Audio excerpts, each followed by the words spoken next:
dowladda Mareykanka ayaa sheegtay in ay gacan ka geysanayso arrimaha amniga iyo horumarka geeska Afrika oo ay ka mid tahay Soomaaliya.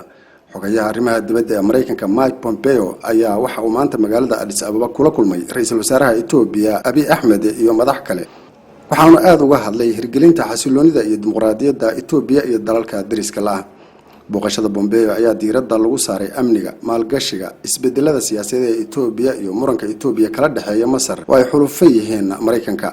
dowladda Itoobiya ayaa kadib kulankaasi waxa ay sheegtay in Mareykanku uu qorsheynayo in taageero maaliyadeed oo muglah uu siinayo Itoobiya si loogu xoojiyo isbedelada siyaasadeed ee ka curtay.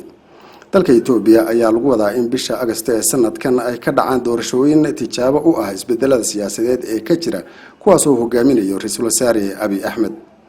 ra'iisul wasaare Abiy ayaa wacad ku maray in doorashooyinkaasi ay noqon doonaan kuwo xor iyo xalaal ah.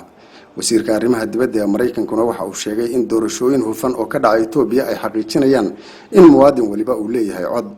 wasiirka arrimaha dibadda ee Itoobiya ayaa waxa uu isaguna sheegay in aysan haysan waayo-aragnimo dhinaca dimuqraadiyadda ah hase yeeshee ay masraxa siyaasadda u furi doonaan dadka reer Itoobiya oo dhan.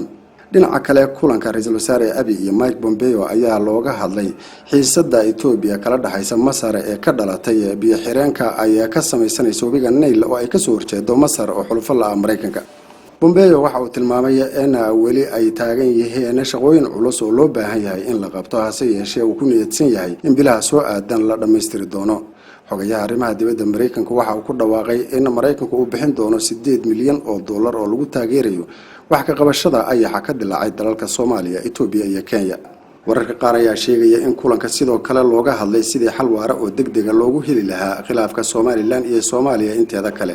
hogaamiyaasha dalalka Itoobiya, Eritrea, Djibouti, Turkiga iyo kuwo kale ayay wararku sheegayaan in ay ku midaysan yihiin soo afjarida khilaafka muddada dheer ka taagnaa Soomaaliya iyo Somaliland.